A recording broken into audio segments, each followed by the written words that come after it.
hablar de liderazgo, de personas, ¿no? Y de cómo se gestiona la cultura de las compañías debería ser algo que no está de moda, sino que es algo altamente relevante.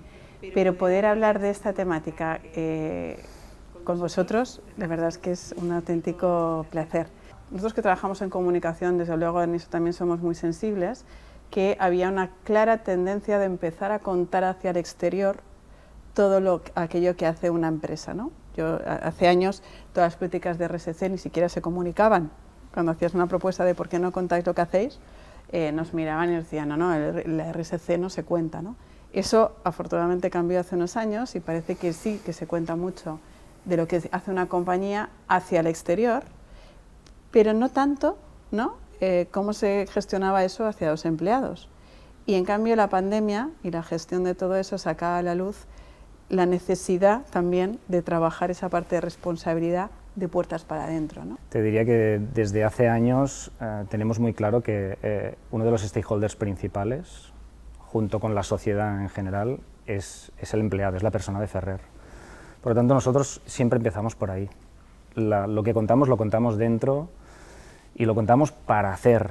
Para nosotros lo importante es hacer y quizá después, a lo mejor un día, quizá contar. Esto ya pasó hace unos cuantos años, que cuando empezabas a contar internamente los planes, lo que íbamos a hacer, el dinero que íbamos a destinar, el compromiso que teníamos, cómo esto lo poníamos incluso como propósito de compañía, no solo como un departamento responsable del RSC o del ESG, ¿no?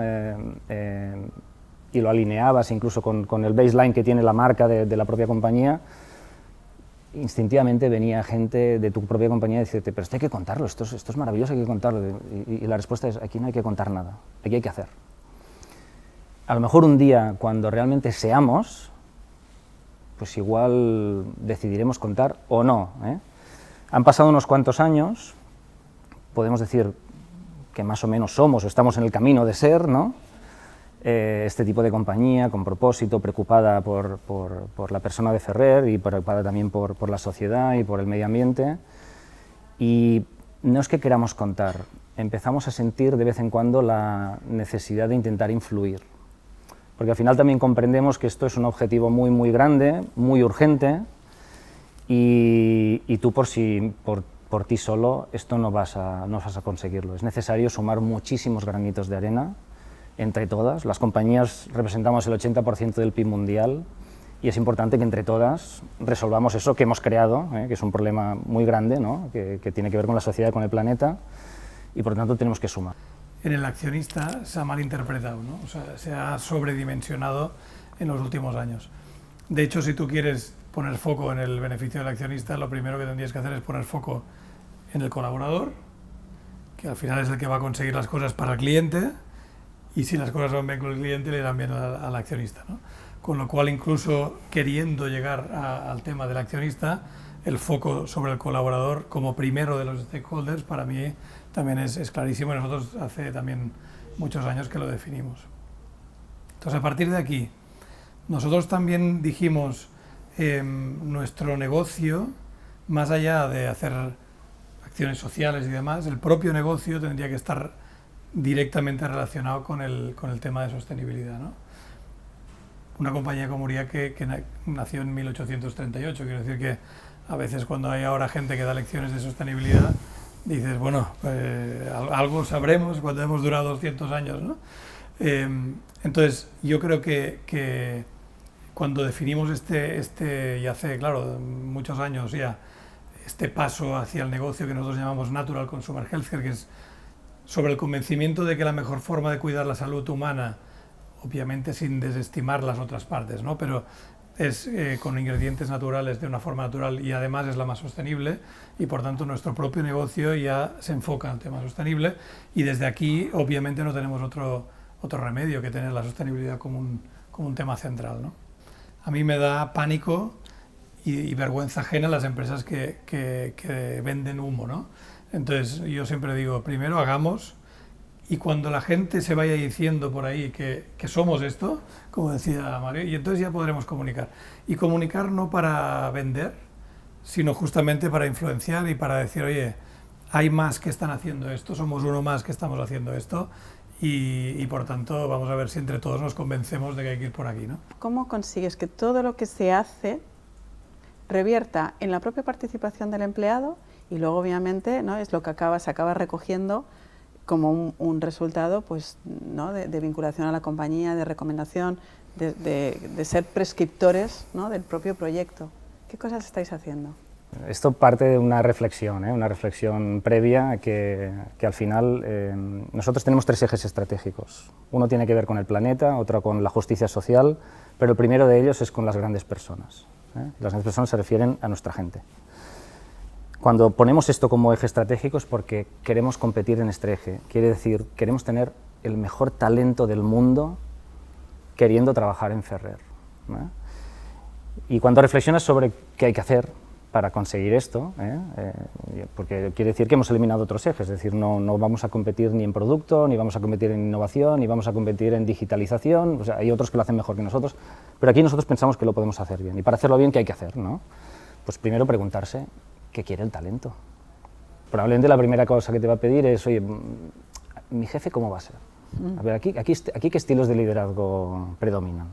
O sea, voy a tener un tipo de jefe que me va a escuchar, voy a tener un tipo de jefe que me va a permitir participar, voy a poder realmente tomar decisiones, equivocarme, aprender con ellas, no sentirme señalado, voy a tener, digamos, participación en proyectos transversales, movilidad funcional geográfica, me voy a sentir importante, voy a tener flexibilidad. ¿Hasta qué punto la flexibilidad? ¿Me puedo vestir como quiera? ¿Trabajar desde aquí o cualquier sitio? ¿Horario que no existe? ¿Cuántas cortapisas tiene esta compañía? Y a partir de esta reflexión, pues hemos tratado de preparar una organización muy humildemente, y digo muy humildemente porque el talento, cuando es talento de verdad, es el que elige si viene contigo o no, y no viceversa, y no al revés. No soy yo que elijo, son ellos que eligen, y te tienes que mostrar muy atractivo para venir, porque el talento hoy no se desmaya por ir a trabajar en Coca-Cola o Novartis, porque a lo mejor decide montar su propia startup. O sea, para que venga contigo, tienes que ser muy atractivo en todo lo que acabo de contar. Y eso al final va de que ellos se sienten protagonistas. Y por eso después probablemente nos recomiendan más y probablemente después le dicen a un amigo, pues oye, pues aquí se trabaja bien, ¿no? Y yo particularmente me siento cada vez más orgulloso de ver cómo poco a poco el nivel decisional de la organización va bajando en la estructura. Esto es muy bueno porque quiere decir que todo lo que estamos contando va pasando de verdad y eso acelera la organización de un modo increíble, porque cuando son cientos los que deciden y no 7, cambia todo. Y esto está pasando. Yo creo que una de las cosas que hay que conseguir en general en las organizaciones es humanizarlas. Es decir, las empresas son organizaciones o grupos donde digamos, lo que manda es la racionalidad, ¿no? Las cosas, digamos, la dimensión racional. Y la persona no es solo la dimensión racional, es la dimensión emocional, la dimensión casi espiritual, la dimensión física, evidentemente. Entonces yo creo que una primera cosa que es muy importante conseguir para ser atractivos es que estas otras dimensiones humanas entren en la organización y que se cuide la salud de las personas que están trabajando en un sitio y que no haya, digamos, ni miedo ni problema en expresar las emociones que uno tiene y siente, ¿no?, en cada reunión, en cada cosa que se hace. Entonces todo esto creo que es una primera cosa que es muy conceptual, pero creo que es importante. Entonces, ¿cómo se hace esto? Bueno, se hace de muchas formas diferentes, pero evidentemente una puerta importante es el liderazgo. Hay una guerra por el talento porque el talento es escaso, esto es mentira. Las organizaciones tienen infinito talento de todas las personas y se utiliza una parte muy pequeña de este talento, ¿no? Con lo cual no hay que atraer y retener el talento, hay que desarrollar el talento que tienes en la organización, ¿no? Buscando el trabajo mejor para cada persona, en fin, para muchos temas, ¿no? Después, mucho diálogo, mucha formación, mucho hablar con las personas. Nosotros hacíamos cosas pues como un programa que llamamos de sueños, ¿no? De cuáles son tus sueños personales, que a lo mejor no tienen nada que ver con la empresa ni con el trabajo, y cómo podemos ayudar, en parte, hacer algo para ayudarte a conseguirlos, ¿no?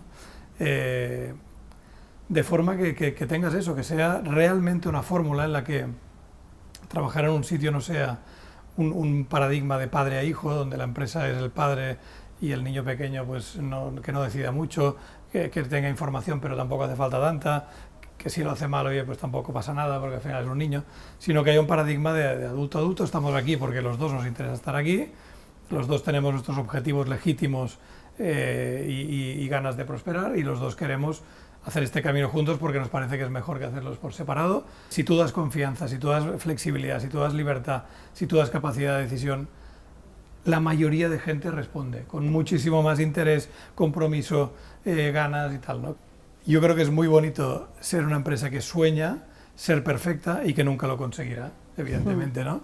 Hay otro punto importante y es, claro, más allá de lo que como compañías comuniquemos o no comuniquemos, lo que es cierto es que es súper fácil para cualquier consumidor o posible cliente encontrar información de la empresa, de sus empleados, de sus movimientos y de sus directivos, ¿no? Eso es de acceso total.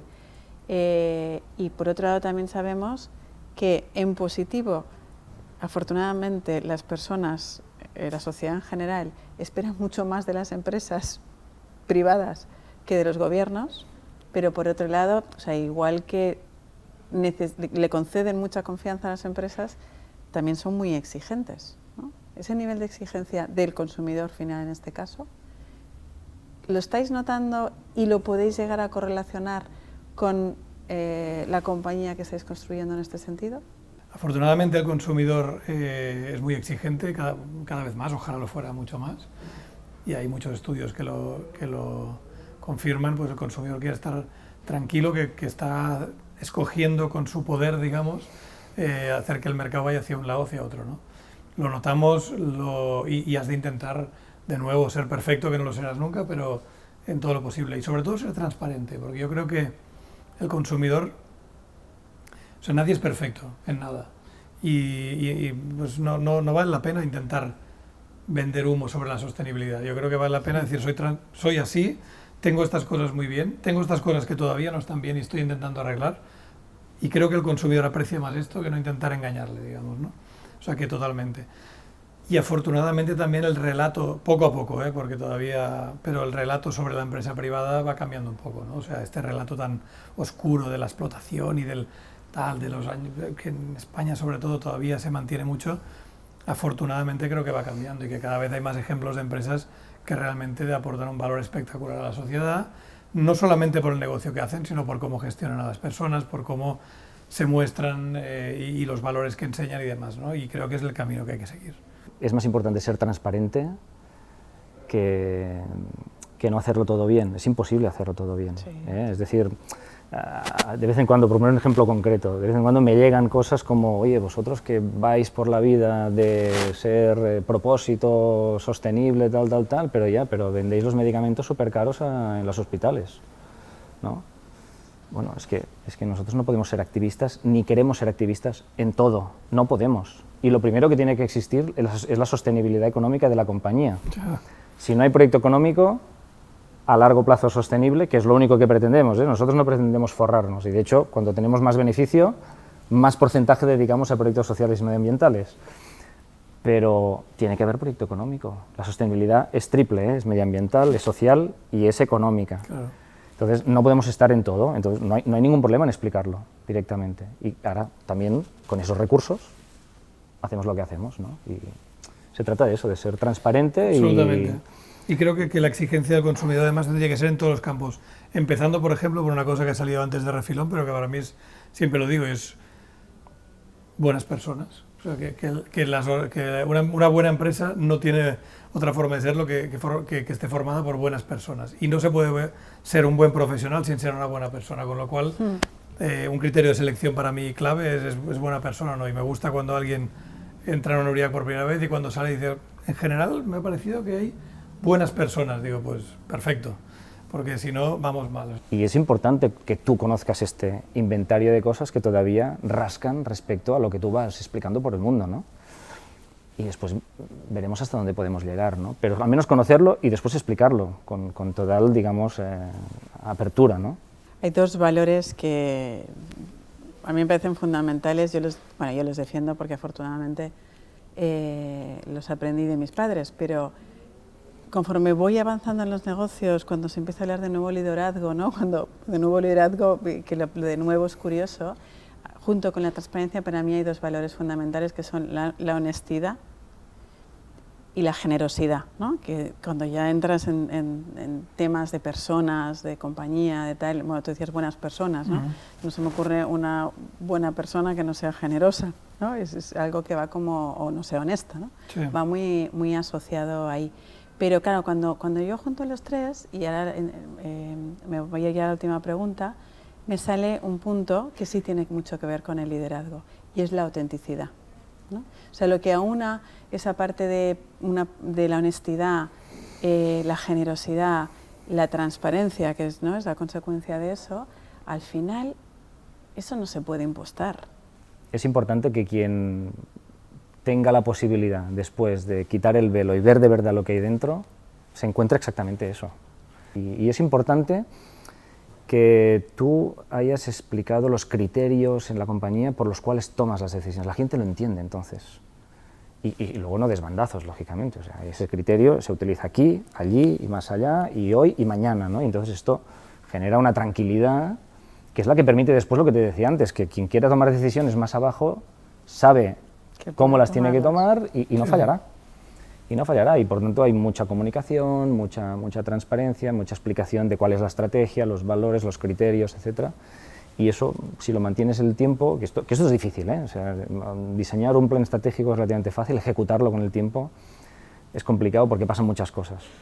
Pero si eres capaz de mantenerte ahí, será coherente todo. Cuando en nuestro día a día, en la gestión, en el contexto económico, en cómo se transforman las industrias, el ser consistente en el tiempo, que parece algo, una obviedad, no es tan fácil, ¿eh? No. O sea, en el día a día se toman decisiones que hay que recordar el por qué estás donde estás, porque parece que en el corto plazo igual tomarías una decisión contraria, es decir, no, esto no estaba en nuestro plan, ¿no? O esto no era el camino que queríamos trazar, no pasa nada, surfeamos esta ola y ya nos encontraremos, ¿no? Que una de nuestras responsabilidades en el cargo que ocupamos es precisamente estar viendo siempre este largo plazo. Esto es muy importante. Esto a lo mejor no lo tiene que tener otra persona, o quizá otras contigo, pero no muchísimas. En cambio, la tuya sí. Esto lo tienes que estar siempre validando cada vez que tomas una decisión de corto plazo. ¿Cuál va a ser el impacto en el largo? Y si no te olvidas de esto, no fallarás tanto. Que siente más presión por estar en una caja de cristal, ¿no? Que dicen ahora que se ve todo y que es tan fácil de... Pues debe ser el que lo hace mal, digamos, ¿no? O sea, el que sabe que está haciendo algo mal, me refiero no mal profesionalmente, me refiero mal hecho, o sea, mala cosa. También es muy importante que se vea de vez en cuando que nos equivocamos. O sea, yo creo que es muy importante también para dar credibilidad. O sea, las cosas perfectas no nos las creemos. Es aquello que dicen, ¿no? El talento más elevado, ¿no? Digamos, a Messi le admiras. A Puyol te identificas con él, ¿no? Porque podría ser, ojalá fueses tú, pero que le ves una imperfección, pero le ves esas ganas y ese corazón que ponen las cosas y tal, ¿no? De la misma forma que si haces las cosas así no te pone más presión que se vean, yo creo que también es más fácil ser coherente así. Es decir, mantener una coherencia en el tiempo es difícil si, como decías tú, estás en desacuerdo con tus valores, con todo, pero si tienes unos valores muy claros de compañía, que son los criterios de decisión, además, han de pasar por ahí las decisiones, si las mantienes en el tiempo, si las ideas son consistentes, yo creo que la gente se encuentra en un entorno coherente en el que un día encontrará un fallo, evidentemente, y lo dirá, y ojalá lo diga, para arreglarlo, pero no le encuentra una inconsistencia de naturaleza, ¿no?